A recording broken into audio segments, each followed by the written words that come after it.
রাসূলকে দেখো, নবীর সঙ্গে যদি দেখো ইমাম নবীর দিকে তোমায় নিয়ে যাচ্ছে, ইমাম সাহেব জিন্দাবাদ। মুফতি যদি নবীর দিকে নিয়ে যায়, মুফতি সাহেব জিন্দাবাদ। আব্বাস যদি নবীর সঙ্গে জোরে, আব্বাস সিদ্দিকী জিন্দাবাদ।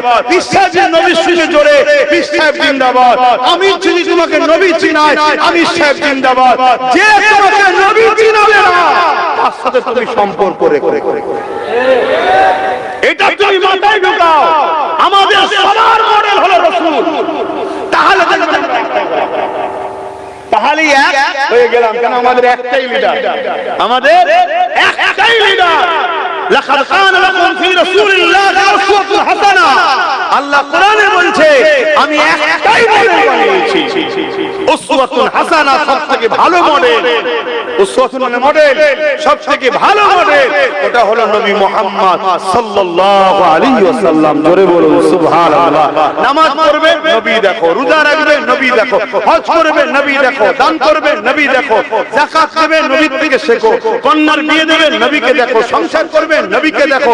আরে রাজনীতি করবে, ইসলামে পড়া ফরজ, চিন্তার কোনো কারণ নেই। নবীকে দেখো, নবীকে।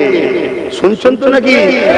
আজকে আমরা অন্যজনকে দেখে, অন্যজনকে আইডল করে তাদের পিছনে ঘুরিয়েছি। তাই সূরা বাকারার মধ্যে আল্লাহ বলে দিয়েছে, তোমরা আমাকে আর আমার নবীকে ছেড়ে যাদের পিছনে ঘুরবে, আমি আল্লাহ তাদের দ্বারা তোমাকে জিল্লাত দেব। আজকে উত্তরপ্রদেশে দেখো না মুসলমানগুলো কি করতো, বলো কি করেছে? এতদিন ধরে সব সেকুলার মার্কা বিভিন্ন দলের পিছনে ঘুরেছে না, ঘরে না?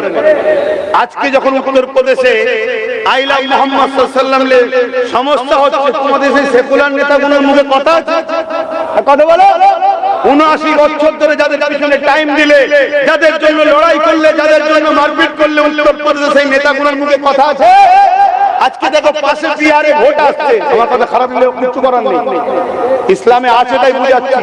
পাশে বিহারে ভোট আসছে, আই লাভ মুহাম্মদ সাল্লাল্লাহু আলাইহি ওয়াসাল্লামকে নিয়ে বিহারে এক নেতাকে জিজ্ঞেস করা হচ্ছে যে এই যে সারা ভারতবর্ষে আইসা মুহাম্মদ সাল্লাল্লাহু আলাইহি ওয়াসাল্লাম নিয়ে যে একটা সমস্যা হচ্ছে, এই নিয়ে আপনার রিঅ্যাকশন কি?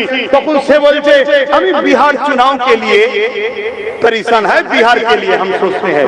ও তাহলে তুই ভোট দিচ্ছিস এমন একটা নেতাকে, সে শুধু বিহারের ভোটটা কি করে লোক জিতবো বলতে বলবো, আরামায়েশ করবো, তোর নেতার উপরে যখন আঘাত দেবে তখন সে তোর পাশে দাঁড়াবে না, সে সংবিধানের পক্ষে দাঁড়িয়েও বলবে না যে সংবিধান বলেছে তার ধর্মের উপর আঘাত দেওয়া যাবে না।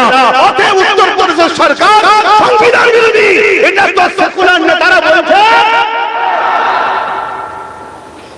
কিন্তু দুঃখের কথা, যে বলবে, যে একজন কি দুজন কি বলবে, তাদেরকে এই কওমই তো দালাল বলছে। তাহলে এই কওমের উপরে লালন হবে না তো কাদের উপরে হবে? এই কওম খোদাটা হবে না তো কাদের উপরে হবে? এই কওম কেসে হবে না তো কারা হবে? এই কওমের আরিস্তান হাত থেকে পড়বে না তো কারা পড়বে?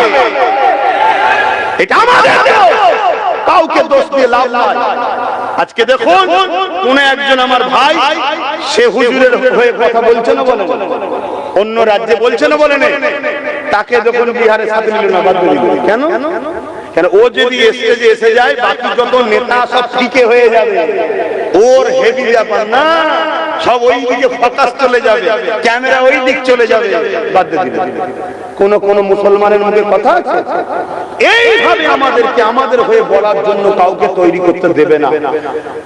কিন্তু যখন এই কথা আব্বাস সিদ্দিকী তার জাতকে, তার কওমকে, তার উম্মতকে বুঝাবে একজন পীরজাদা হিসেবে, একজন ধর্মগুরু হিসেবে, তখন আবার এই কওমেরই বর্তমান কিছু দালাল আছে, তারা আমাকে বলবে ও তো দালাল, ও তো বিভাজন করতে শুরু করেছে, বলবে না? বলবে না? এই মুনাফিকগুলোকে আগে ছেড়ে, এই শোনো, এদেরকে জিজ্ঞেস করো, ঠিক আছে আব্বাস সিদ্দিকীকে দালাল তুমি বলছো, ঠিক আছে, কিন্তু যখন বলেছিল এই পশ্চিম বাংলায় কেউ বলেছিল যে মসজিদ মাদ্রাসার জন্য এখানে কথা বলা যাবে না, দিল্লিকে কথা বলো, তোরা সেকুলার গুলো কি কথা বলেছিল? এর বিরুদ্ধে তোরা কি বলেছিল? এই কেউ কিছু বলেছে? এগুলো বুঝতে হবে। আমরা যদি না বুঝি, আল্লাহর কোরআন বলছে তোমরা যাদের পক্ষে দাঁড়াবে তাদের হাতে আল্লাহ তোমাদেরকে মিটাবে। তাই মিটাচ্ছে। উত্তরপ্রদেশ দেশে কি বলে এতদিন যাদের পিছনে ঘুরেছিল সব সাইড হয়ে গেছে, এখন দেখো মিটছে। আর তারা কি করেছিল এতদিন ধরে? আমাদেরকে সেকুলারের নামে গায়ের ইসলামের ধর্মের অনুষ্ঠানে লিগেছে, আমাদেরকে মদ খাইয়েছে, আমাদেরকে মেলা দিয়েছে, জুয়া দিয়েছে, খেলা দিয়েছে, যেগুলো এখন আমরা করছি। তাহলে ঈমান দুর্বল করেছে। আজকে চলে এসেছে ডাইরেক্ট ফেরাউন, এখন লড়াই করার ক্ষমতা নেই, ঈমান শেষ। আচ্ছা আসো, এখনো সময় তোমাদের আল্লাহ রেখেছে, যদি ভালো চাও পরিবর্তন হবে। আসেন আমার রাসূল সাল্লাল্লাহু আলাইহি ওয়াসাল্লাম কে যখন ওই হাবিব আমানি বলল আপনি আসমানে কিছু দেখান, আল্লাহ নবী আসমানের দিকে মাথাটা তুললে 14 চাঁদ উঠেছে পূর্ণিমা।